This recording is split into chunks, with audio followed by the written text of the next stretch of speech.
ang sitwasyon ngayon, may Marcos, tayo, mga DDS, and the LP, they want to eliminate ang DDS muna. So they want to impeach VP Inday Sara. Tapos ngayon, gusto nila sa finals, sila yung 2016.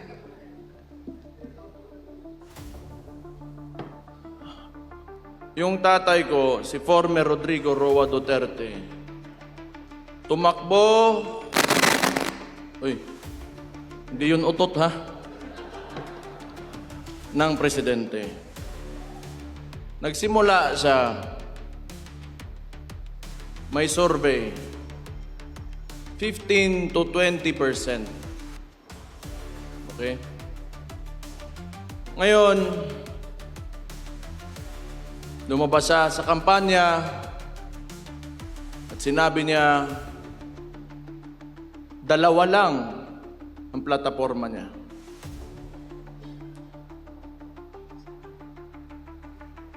Drugs and criminality and corruption. Tatlo pala. Bobo ako sa math eh.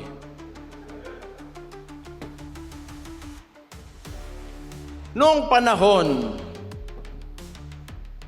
na naging presidente yung tatay ko, hindi ko akalain na babanggain niya talaga yang tatlong pinakamalaking problema ng Pilipinas at nailagay siya ng Pilipino kasi alam nating lahat na yan talaga ang problema ng Pilipino kaya't hindi tayo umaangat. Kaya nailagay siya ng mga Pilipino bilang Pangulo ng Pilipinas. At anong ginawa niya?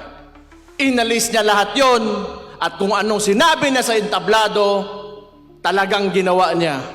Kaya bumaba siya ang approval rating niya. Kung hindi 90, nasa 80, hindi bababa dyan. Ibig sabihin nun, kamong mga pobre, kanang mga komunidad, kayo mga nasa community, naramdaman nyo ang pagmamahal niya sa bayan niya at sa mga Pilipino.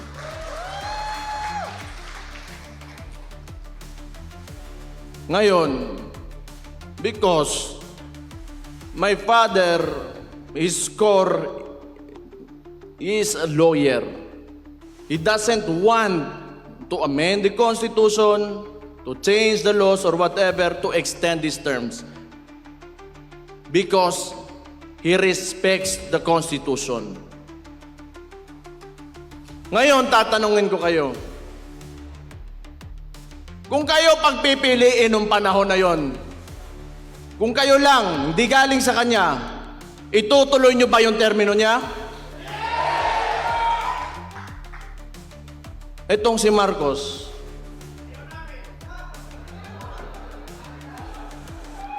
ganun buang na ni. Buang, adik, ingon pa sa iyang igsuon, bangag, sirayong puwet, diverculitis, kung ano-ano pinapasok siguro dyan. Ano achievement nito? Binalik yung droga, binalik yung kriminalidad, binalik yung korupsyon. At ngayon yung putang inang yan, gusto pa magpatagal ng termino niya. Magaling din.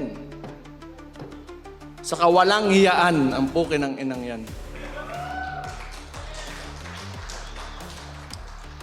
Ganito kasi yan. Ang gobyerno, panahon ni PRD, dinicentralize niya. Meaning, power and influence, hindi tawag, utang ina ng kabalo sa tawag ng English ang yawa. Hindi lahat nasa capital. so that, especially the budget, the allocations, lakat aangat. Etong si Marcos kasi, ito yung culture ng politika. Galing pa noon sa mga Espanyol. May mga peninsulares, insulares, Indios. And yung mga kolonistang yan, the Spaniards, nung binigay tayo sa mga Amerikano, hanggat sa nagkaroon tayo ng so-called independence, hindi nila inalis ng sistema na yan. Kailangan malayo ang wealth gap sa mga oligarko pati sa mga maghihirap so that they can they have control over everything. They have control over politicians, they have control over the economy, at sila lang mayayaman, wala silang kompetensya kasi hanggat sa walang umaangat na Pilipinong pangkaraniwang tao, wala silang kompetensya, and that's what they want to maintain. Unsay gibuhat ni Marcos? Ang ginawa ni Marcos, because PRD opposed this kind of political system, pinadala niya sa Netherlands, putang ina sang gago sa.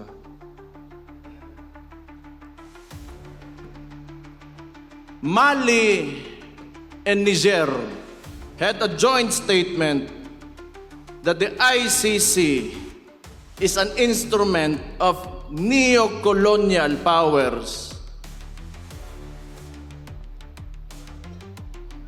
on the hands of imperialism.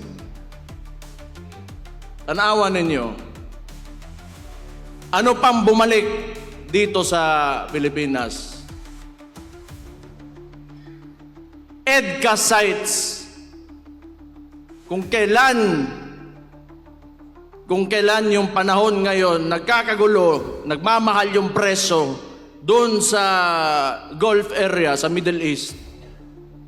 And they want to bring war here in the Philippines. Nagtatayo ng mga military bases, and there's rumors that they want to put up a military base in the Davao region. For what? Who will benefit from war? Ito kasing si Marcos, they want us divided. That's why, yung independence ng Mindanao, do not subscribe to that, sinasabi ko sa inyo. Lahat tayo Pilipino. Bago pa dumating yung mga dayuhan dito sa Pilipinas, Pilipino na tayong lahat. Ito, kaya sinabi ko yan, nagbanggit ako ng Amerikano, sasabihin na naman nila, pro-China kami, pro-China ako. Tatanungin ko lang kayo, yung Scarborough Shoal na yan, it is documented in a cabinet meeting. Andun si Trillanes, si Ochoa. They were questioned by Enrile during the time of Aquino. Noong panahon ni PRD, may annexation ba? May expansion ba na nangyari sa China? Wala. And yet they accuse us. No. It's because si PRD wanted an independent foreign policy. That's why he was taken to the ICC.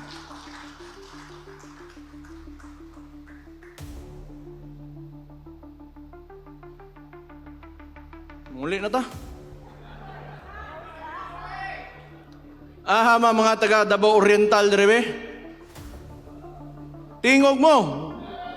Oy. Del Norte. Barm. Allahu Akbar.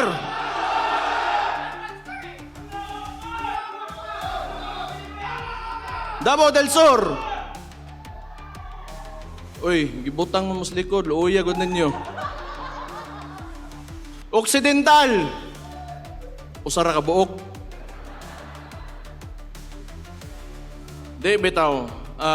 Ang sinasabi ko lang, si PRD kasi binangga talaga yung mga issues ng Pilipinas that have been encumbering us from, socio-economic growth. I do not know. Maybe, probably, these oligarchs do not want the Filipinos to know. Kasi nga, pag ikaw may negosyo, you do not like competition eh. And when you give everybody a chance, an opportunity to, lift themselves out of poverty, then you get a mind of your own. Tapos magkakaroon, they will speak against you and, criticize. Ayaw nila nun. They will not profit from it. So muna, katong na presidente akong amakan, muna suko kay na sila, galit sila kay PRD kasi siningil yung tax, pagbabayarin sila yung utang nila sa gobyerno. And for what? It's because so that money can be used for people. Tanawa karon. Hospital, PGH used to have 100 million a month.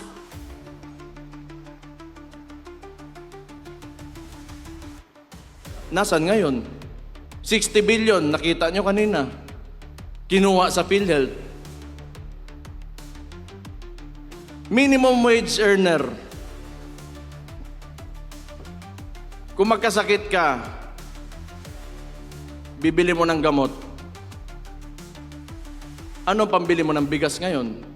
Ano pang gastos mo sa eskwelahan ng anak mo? Saan mapupunta ang pobre na Pilipino if the government will not deliver the basic services that they deserve?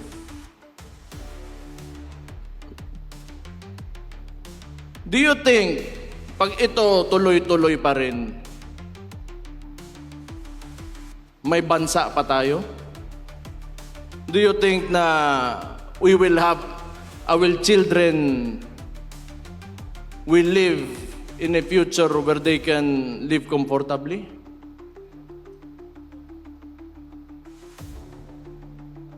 Tungod sa kwarta. Putang ina ng butangan na I hate that so much. It is the root of all evil. Kining mga congressman ba ni yes? Sige. Putang ina ninyong tanan.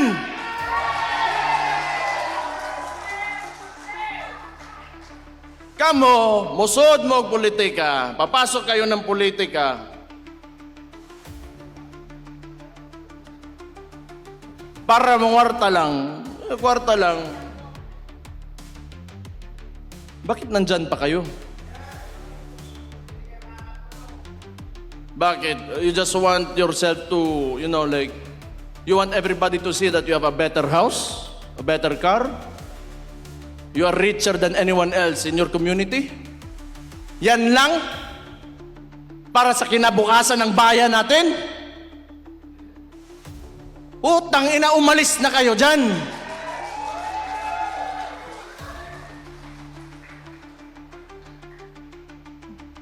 Putang ina ni mga tawhanang yawa gyud. Yun po si Mike Defensor. Ako man siguro ipapriso ani.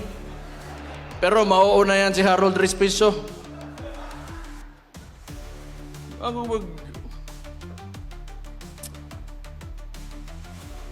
I'm really sick and tired of politics. Noon pa naman yan, before I naging vice mayor ako.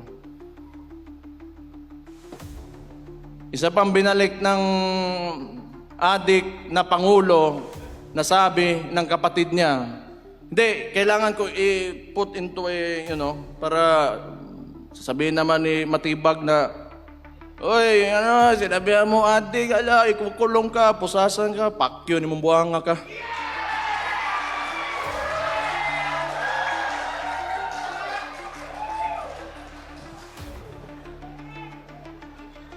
Bisaya pa, lo ni mo, Choy.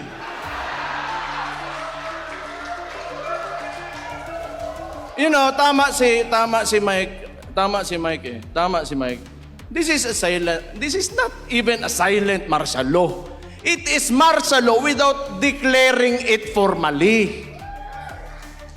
Ang dami nang nakukulong, may mga kaso, and for what? Because they opposed, you know, the actions of the administration. Why? Is that so wrong? Kung ikaw presidente, that would be good information for you to fix your country. Because it could be right. It could be good for the country. Bakit ayaw mo ng oposisyon? Bakit ayaw mo na pagsabihan ka kung ano yung nangyayari sa lugar mo? Kasi baka kasama ka talaga sa nakaw. At ano sinabi? Hindi naman tayo magtataka. Lumabas na nga si Martin Romualdez. That was actually an admission that there are anomalies in the preparation of the budget.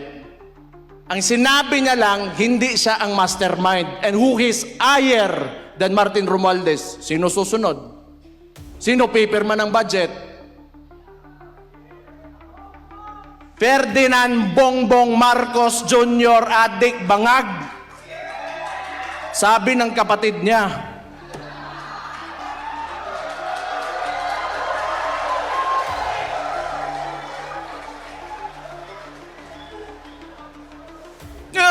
Ako ang ginaingon dire ba? Ako ginaingon gani. Awa, nanaghan ng adik karon. Dumami ang adik. Dito sa Davao, lagi may huli. Sa ibang lugar, wala. Hinahayaan nila. Takot yung mga pulis.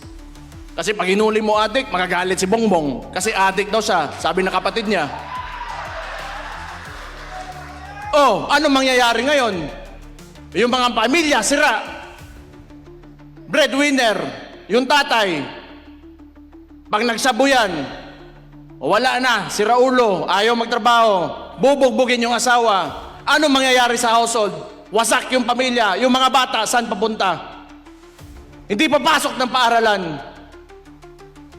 Yung community, yung mga barangay dyan, apektado.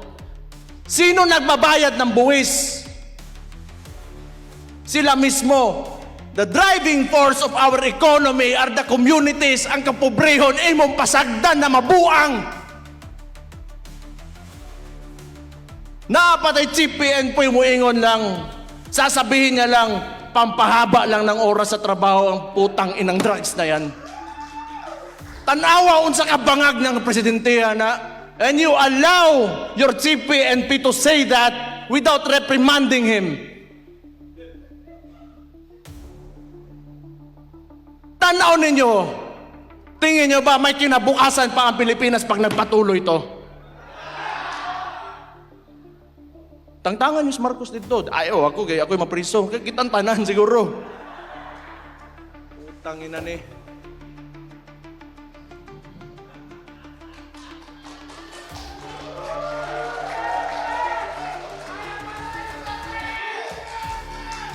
Kini ba? Kini sa impeachment. Balikon lang nako ani mga congressman. Ako, believe ako doon sa, how many do we have who said no? 25? Give a round of applause to those people.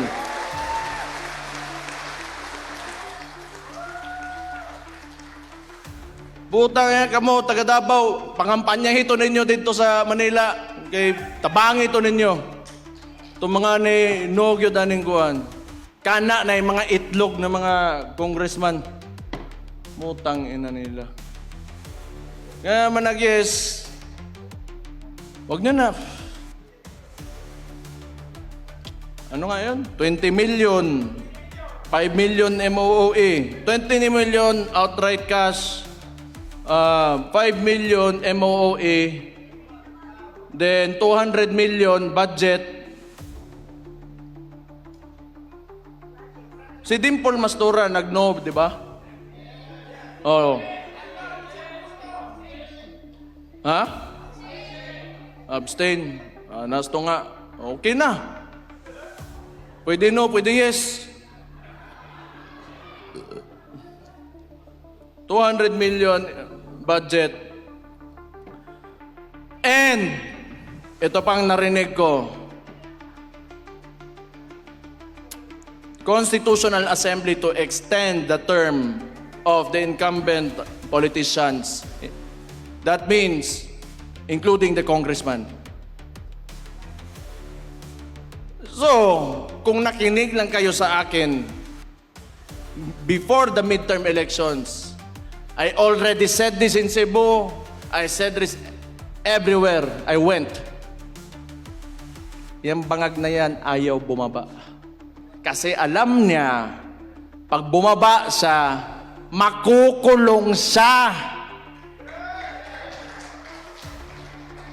Nasa liderato kasi yan lahat. Kayo, mga leader kayo sa lugar nyo. If you allow looting of, public funds, then that is because you allowed it. If you do not allow it and you have strict policy against corruption, hindi talaga mangyayari yan. Ang problema, sabi nga ni Martin Romualdez, hindi siya ang mastermind.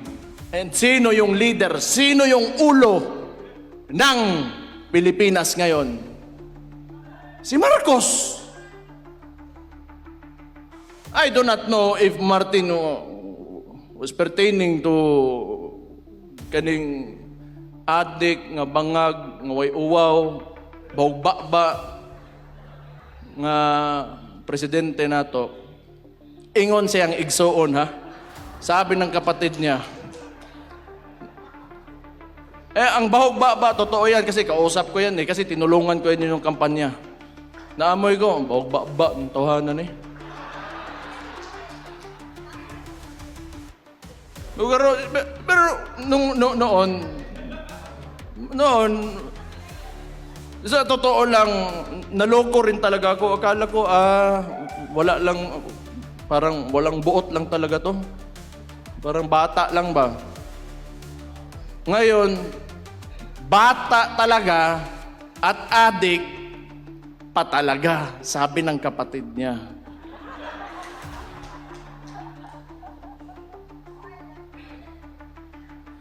Pero, kapoy kayo si pangaway. Di, manggod, ganang ingani ba? Kita, daghan mong politiko dire, daghan siguro marami tayo mga aspiring politicians dito. Kailangan nyo magsakripisyo. Kailangan ninyo buhian ang inyong attachment to material needs. Money and material needs.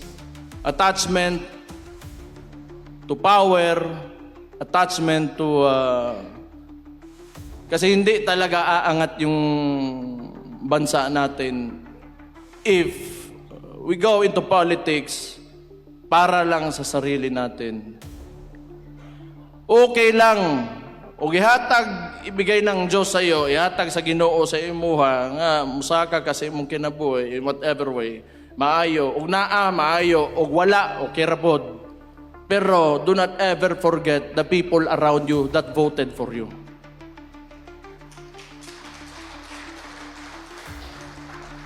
Kinahanglan, pag ikaw nas politika, di lang ang imong gipampili na mga tao, mga pinili mo lang na mga tao at ikaw yung aangat.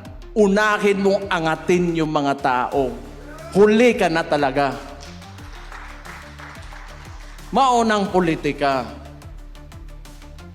Manerbisyo ka eh. Mao gani ang tawag na public servant.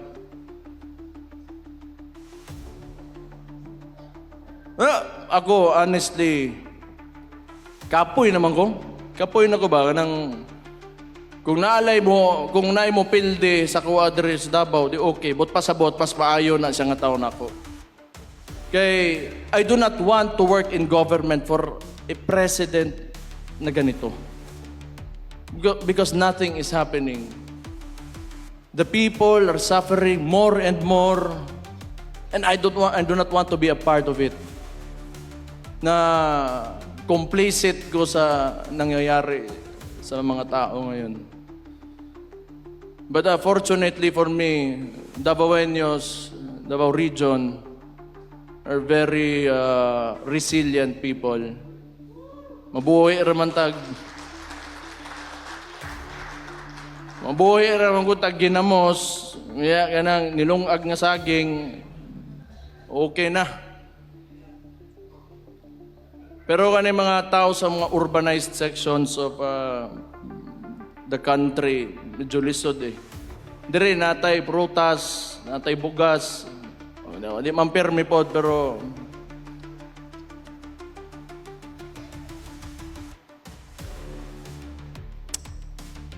huna-hunaan ninyo.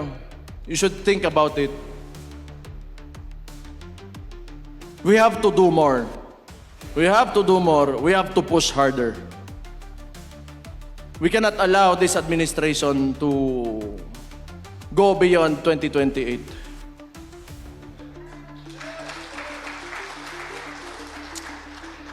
Ganito yung structure nila eh.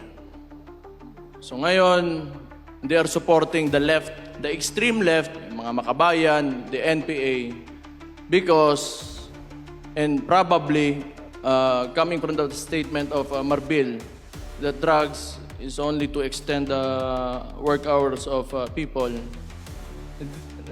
That's why they are lenient on these groups and individuals because yun lang ang allies nila.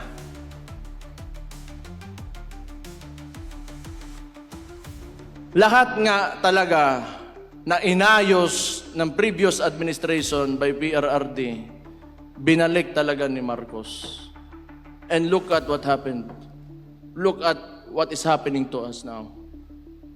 We have never been more divided than ever before until this fucking president came into office.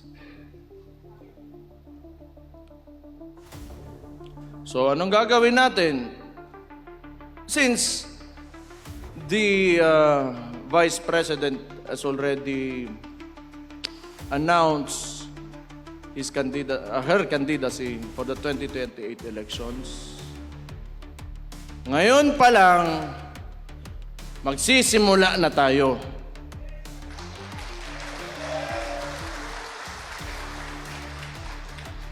Pero sana nga, hindi aabot ng 2028 eh. Ano gusto nyo? 2028? Bukas.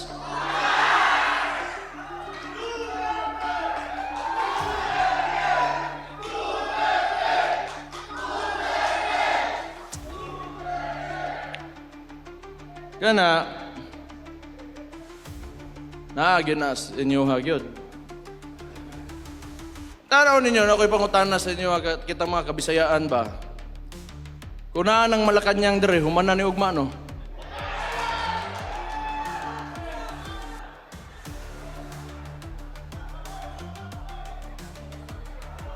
Kuanta we are restrained by geography. Archipelago manggod ta. Manglupat pa ta dito Manila, pero I do not know. Pero kabalo mo, unsa ka bugo gani si Marcos ba? Bugo gyud, bisag unsa bugo gyud. Ana. Bugo gyud.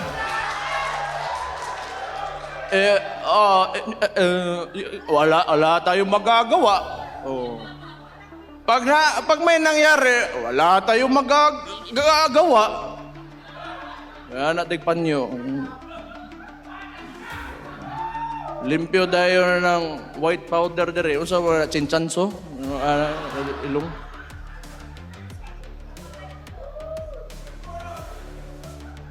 Di bugo ba? Siya yung nagbukas ng flood control issue. Because, you know, the narrative that they wanted to present to the public, kasi itong mainstream media, hawag na po, tangin na po ninyo nga mainstream media mo, yawa mo. Tinuod man, ay mo kalain na kato mga trabahante, ang mga tag-iya, ana. Mga tag-iya. Fuck you.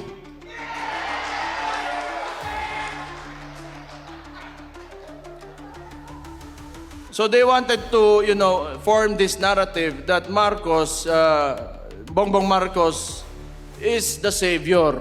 So, PowerPoint pa, nga murag kinsang maestro ang gago. Oh, these are the contractors that, had ghost projects. Contractor? O ikaw? Nga na ka... Utang na. Scammer. Scammer ng tawhanag yun. Scammer yun.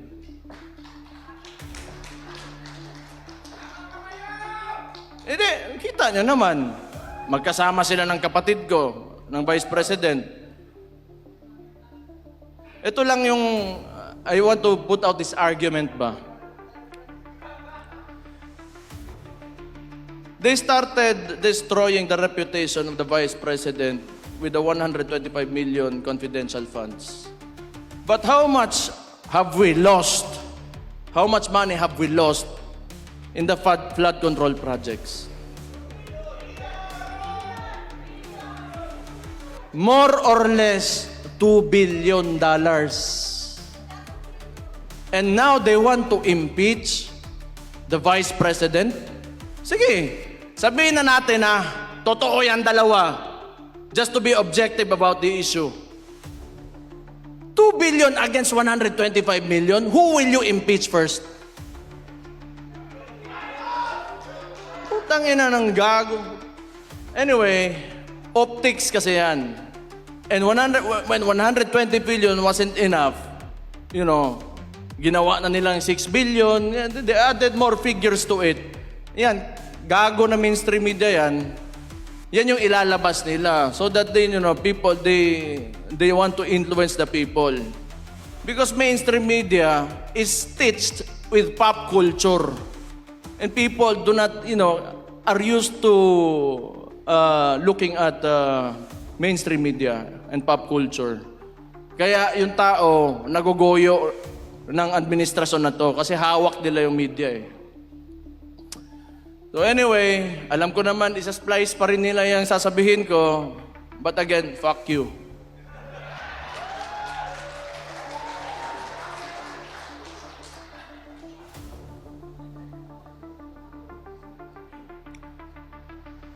Hindi, maluoy ta sa itong nasod. Natay mga anak ba? Natay mga anak. Ako'y mga anak. Namoy mga apo. Unya, kaugbaon ba? Future ba? Future.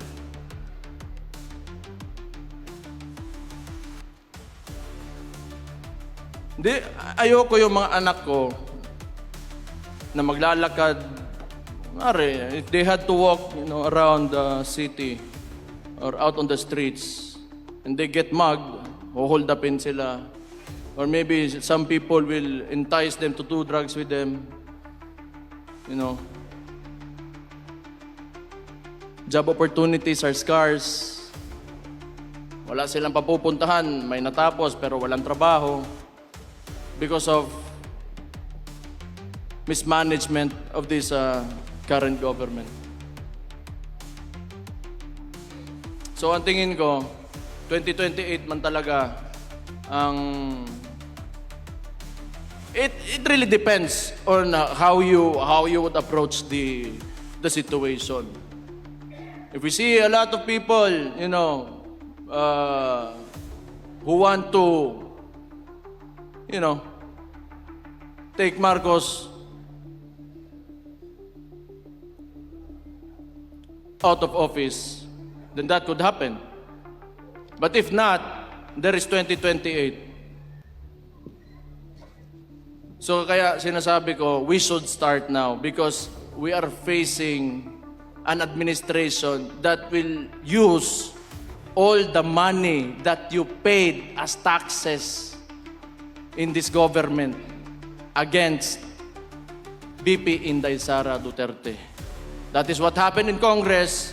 and probably, I do not know with the Senate, pero kaning mga senator, I think, kailangan lang na ito palakpakan nga ni Kapulit Agua. So your support to these senators means a lot. You know, whatever you can, social media lang talaga tayo, hanggang social media lang talaga tayo eh. Yung mainstream media, fuck you again. Just wholeheartedly put out your support for these senators, and it will mean a lot to them. Discuss among your communities. Discuss to you want to not really convince, but tell your story on why you believed in the governance of former President Rodrigo Roa Duterte, and why it should continue in 2028 through VP Inday Sara Duterte.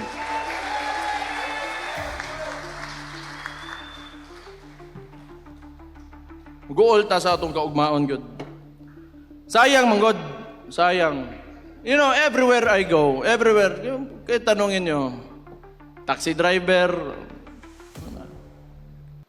mas nindot yun ang panahon ka ni Adto. Mas nindot yun. Ang maestra, sakaan ng sweldo. Police, military, sakaan ng sweldo. Okay, mana. Kinanglan magod yun. Kailangan talaga sa government, you have to, increase salary. Para dili mangurakot. No, mana kay I do not know. Wala, I am not in the position to, speculate on that, but that's what I think. Kung kapoy kayo nga, sige antos, o tiis ka ng tiis, living in a country where people in government and in politics only want money.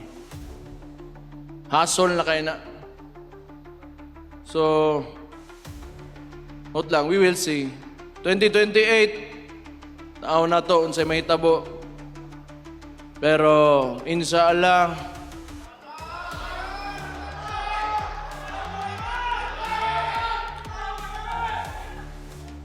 dili mismo, butang talang ato ang kandidato, si Inday Sara Duterte, pero ang Pilipinas, mauli sa mga Pilipino.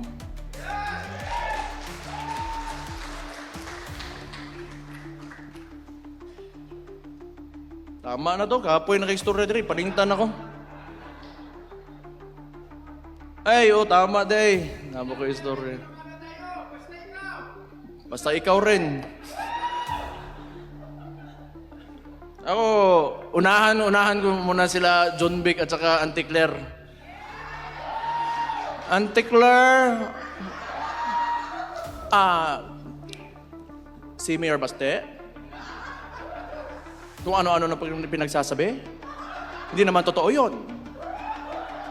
Unahan na takadaan day, kapoy ka, kag-alo. Pas John Vic, ginahuwat pa na ko sa John Vic nga muli-ili sa kuutin kay pisot kuno ko. What to John Vic lain po kayong pakitag utin siguro niya, no? O sige na lang, pasiganakan siya. Pero ang tuli manggod kani adto pakang man na, pakang pakang. Kanang kang John Vic mas maguwang man nako kung tuli siya. Pakang na iya ha. Ako German cat.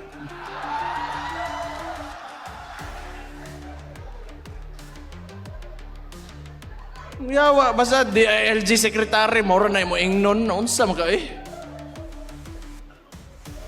Yun lang sasabihin mo. God damn it.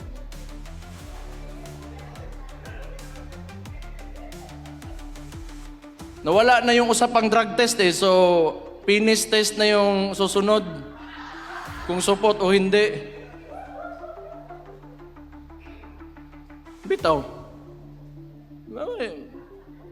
Actually, lahat ng nakawan na yan, ginagawa nila yung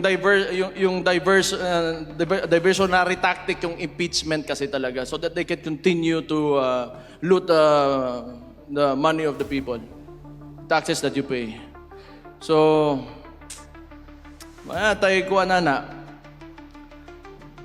Ano man, mag-rally ta? Tanaw ninyo. Ha? Kay ingon man si Kong Leon Libiste, magpadala daw siya barko. Papadala daw siyang barko.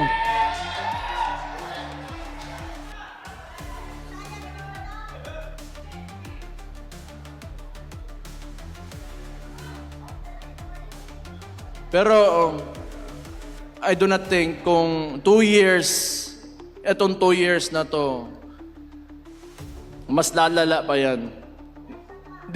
Itong nangyayari na mga kadali langgod sa mga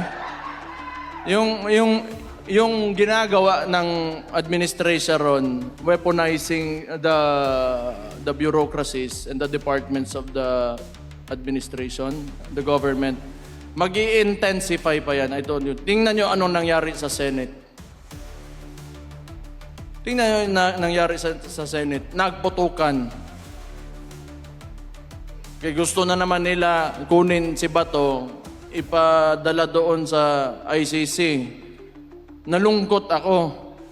At the same time, medyo masaya rin kasi may kasama na yung tatay ko doon if ever that will happen. Yeah, it's a bad joke. It's a bad joke. But, you know, nga na, gano'n, kaya itong administrasyon na to, it's not in its right mind. Wala talaga yan. Addict talaga, sabi ng kapatid niya. Addict talaga. And they are working with LP because si Lam, that's why LAM, Lam, Lisa Araneta Marcos, Aranetas are relatives of the Rojases. They are LP. Actually, walang makinarya yan si Marcos alone. The ones who are moving for Marcos and at the same time, tinitira din siya, are the Liberal Party. Kasi wala siyang makinarya eh. Tapos, parang ang sitwasyon ngayon, may Marcos, tayo, mga DDS, and the LP, they want to eliminate ang DDS muna. So they want to impeach VP Inday Sara. Tapos ngayon, gusto nila sa finals, sila yung maglalaban. Yan yung sitwasyon dyan. Pero wala. Di nila tayo kaya.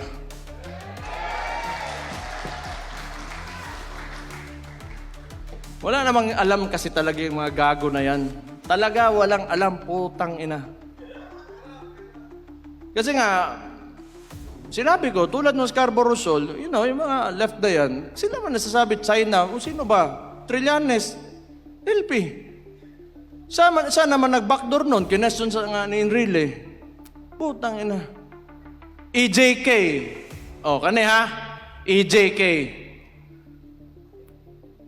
They want to, you know, convict ni ako ang amahan because of the allegations of EJK. O, kani LP niya.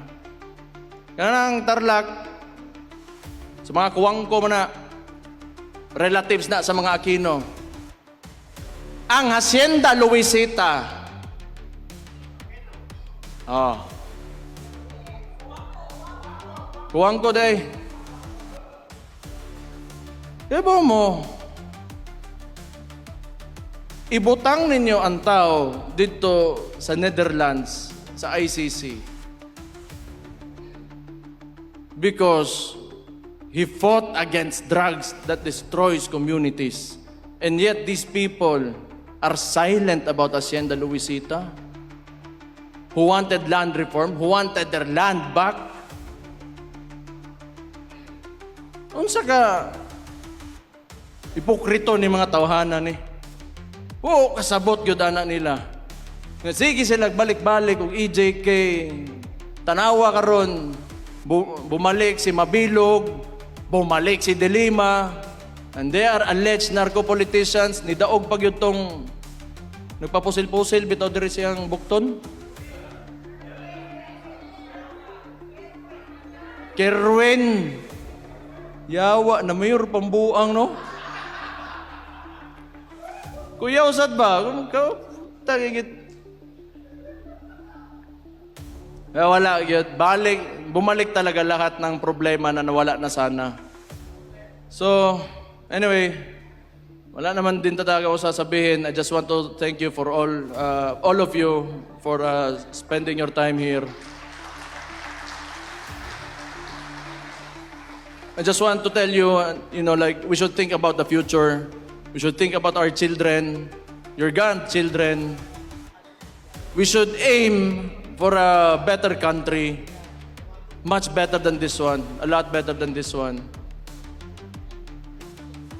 O gihatag unta sa Ginoo, inshallah. So, to end this, tayo ay kikilos na para kay VP Inday Sara Duterte. Tayong lahat nandito dahil hindi tayo susuko at hindi natin tatanggapin ang ginagawa ng administrasyon ngayon. So sisimulan na natin ngayon pa lang na mailagay natin si VP Inday Sara Duterte sa 2028 bilang Pangulo ng Pilipinas. Mabuhay ang Pilipinas! Mabuhay ang Pilipinas! Allahu Akbar! Maraming salamat. Duterte! Duterte! Duterte! Ang tunay na nagmamahal sa atin.